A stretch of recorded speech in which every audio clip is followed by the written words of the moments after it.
Hello కానమోకు కథావచనం మోహనవచనం పరిజ్ఞాన హితభాండం నిత్య చదువరి శ్రోతలకు ఆహ్వానం నమస్కారం.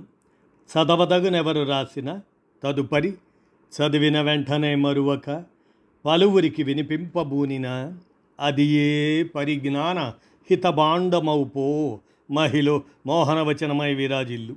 పరిజ్ఞాన హితభాండం లక్ష్యం ప్రతివారీ సమాచార హక్కు, తెలుసుకునే హక్కు సైతం జీవించే హక్కుతో సమానం.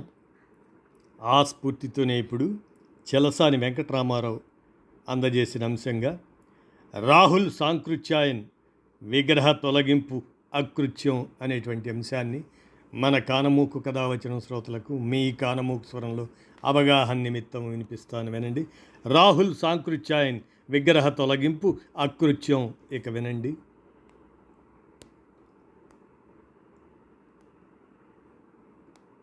బెంగాల్లోని రాణిగంజ్లో అంతర్జాతీయ ప్రసిద్ధిగాంచిన గొప్ప మేధావి, మహాపండితుడు, చరిత్రకారుడు రాహుల్ సాంకృత్యాయన్ విగ్రహాన్ని గుర్తు తెలియని దుండగులు రాత్రికి రాత్రి కూల్చేసి ఎలాంటి ఆనవాళ్లు కనిపించకుండా చదును చేసేశారు.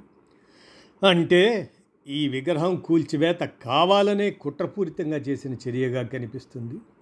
3 దశాబ్దాలకు పూర్వం, అంటే 1994లో రాహుల్ సాంకృత్యాయన్ శత జయంతి సందర్భంగా కోలియరీ మజ్దూర్ సభ ఆఫ్ ఇండియా సిఎంఎస్ఐ వాళ్ళు eastern coal field limited ECL ఆ సంస్థలు సంయుక్తంగా రాహుల్ సేవలకు కృతజ్ఞతగా ఈ విగ్రహాన్ని నెలకొల్పారు.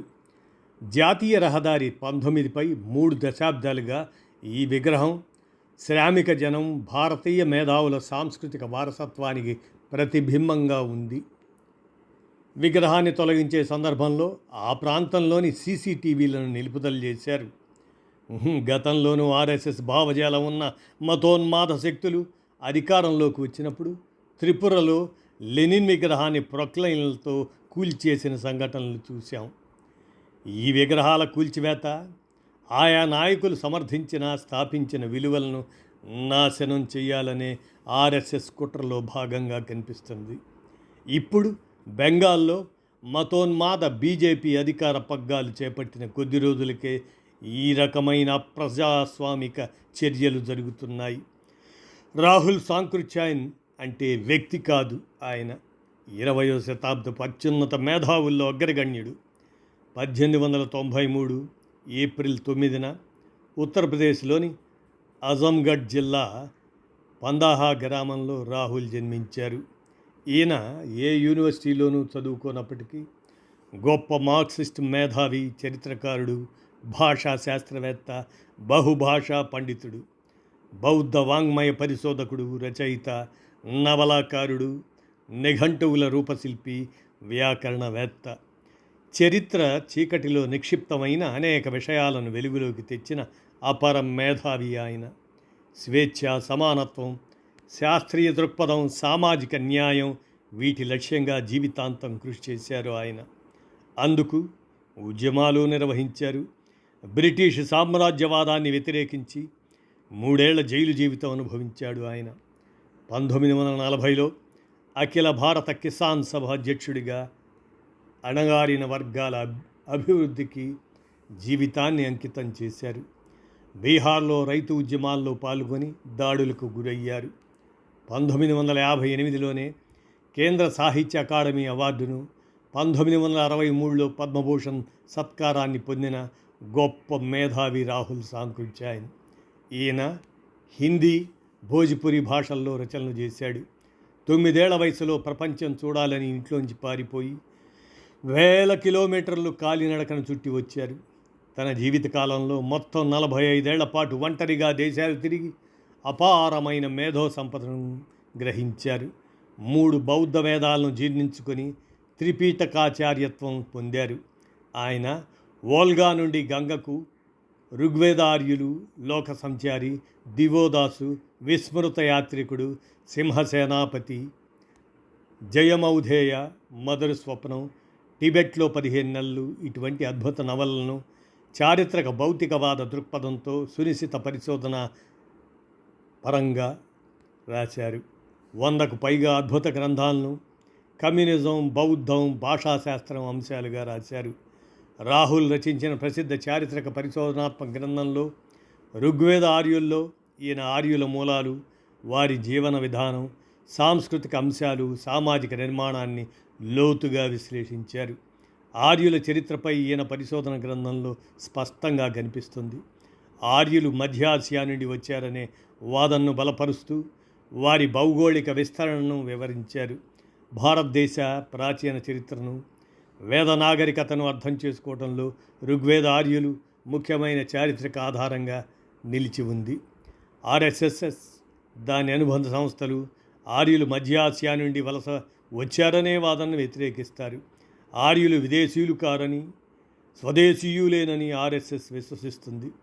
19వ శతాబ్దంలో మ్యాక్స్ ముల్లర్ ప్రతిపాదించిన ఆర్యన్ దండయాత్ర వలస సిద్ధాంతాన్ని ఒక కల్పితమని ఆర్ఎస్ఎస్ కొట్టేస్తుంది.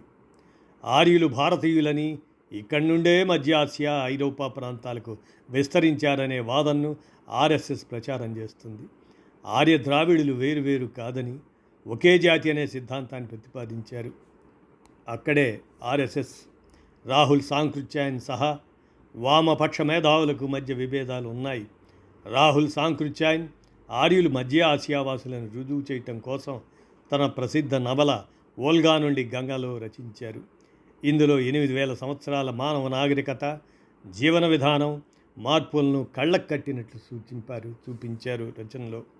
ఓల్గా నదీ పరిసరాల నుండి ప్రారంభమై హిందూ కుష్ పర్వతాలు, హిమాలయాలు దాటి భారత ఉపఖండంలోని గంగా సింధు మైదానాల వరకు మానవ జాతి ఆర్యుల వలసలను, ప్రయాణాన్ని వర్ణిస్తుంది. మానవ సమాజం ఆదిమ దశ, మాతృస్వామ్యం, సంచార జీవనం, వాటి నుండి కుటుంబ వ్యవస్థ, వ్యవసాయం, ఆస్తి హక్కులు, రాజరికం, ప్రజాస్వామ్య పరిణతి వరకు ఈ గ్రంథంలో కనిపిస్తుంది మనకు.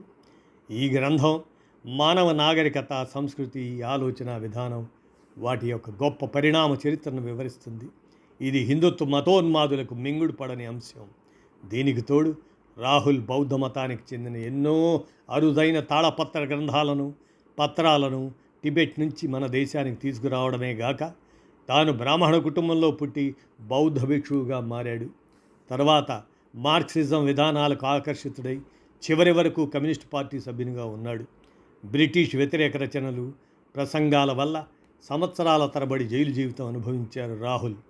బొగ్గుగని కార్మికులను, రైతాంగ సమస్యలను తీసుకొని బీహార్లో పనిచేశారు రాహుల్. అందుకోసం బీహార్లోని శరణ్ జిల్లా ఫర్మగఢ్ ఆ గ్రామంలో నివాసం ఉన్నారు. ఆయన గౌరవార్థం ఆ గ్రామం ముఖద్వారానికి రాహుల్ గేట్ అని పేరు పెట్టారు. టిబెట్ నుండి 22 కంచరగాడిదలపై విలువైన బౌద్ధ వాంగ్మయాన్ని భారతదేశం తీసుకొచ్చారు ఆయన. అందులో కాన్పూరు, తాంజూరు గ్రంథాలు, 130 విలువైన వర్ణచిత్రాలు, 1600కు పైగా ప్రాచీన రాతప్రతులు ఉన్నాయి. చైనా యాత్రికుడు హ్యుయాన్సాంగ్ తర్వాత భారీగా పుస్తకాలు, చిత్రాలు సేకరించిన రాహుల్ ఆయన ఒక్కడే. ఆయన తర్వాత రాహుల్ రచనలు హిందూ మతవాదనకు, వారి తాత్విక ఆలోచనలకు భిన్నమైనవి. మానవ చరిత్రకు, ఆర్యజాతి విస్తరణ చరిత్రకు శాస్త్రీయమైన ఆధారాలను ఆయన విశ్లేషించారు. అనేక మంది చరిత్రకారులు విశ్లేషించినట్లు మధ్య ఆసియా నుండి ఆర్యుల రాకను ఆయన స్వీయ పర్యటన ద్వారా విశ్లేషించారు. ఈ అంశాలన్నీ హిందూ మతోన్మాదులకు కంటగింపుగా మారాయి. బెంగాల్ అధికారం వారి అహంకారానికి ఆజ్యం పోసింది. దీనితో రాహుల్ సాంకృత్యాయన్ విగ్రహాన్ని అర్ధరాత్రి తొలగించారు. జాతిని మేల్కొల్పిన మహనీయుల కృషిని, త్యాగాన్ని, శ్రమను నిరంతరం స్మరించుకునేందుకు నిర్మించిన స్మారక చిహ్నాలను తొలగించడం దుర్మార్గం. ఇది ఫాసిస్టు చర్య. ఇటువంటి అసాంఘిక చర్యలు జాతి ప్రయోజనాలకు ఏ విధంగానూ తోడ్పడవు. చరిత్రకు, జ్ఞానానికి, వారసత్వానికి ప్రాధాన్యత ఇవ్వని హిందూ మతోన్మాదుల దుష్ట చర్యలను ప్రజలు, ప్రజాస్వామికవాదులు ఖండించాలి. చారిత్రక దృష్టి లేని వారి వికృత చేష్టలు సమాజానికి ఏ రకంగానూ మేలు చేయవు. అలాగనే రాహుల్ సాంకృత్యాయన్ మన తెలుగువాడైనటువంటి సంజీవ్ దేవుకు మిత్రులుగా ఆయనకు లేఖ సంభాషణలు జరుగుతుండేవి. ఆయన కలవటానికి రాహుల్ సాంకృత్యాయన్ తెలుగు ప్రాంతంలో ముఖ్యంగా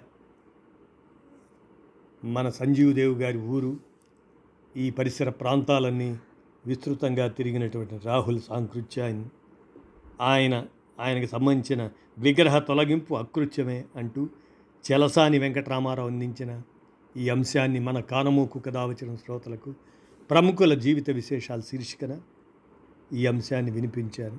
విన్నారుగా. ధన్యవాదాలు.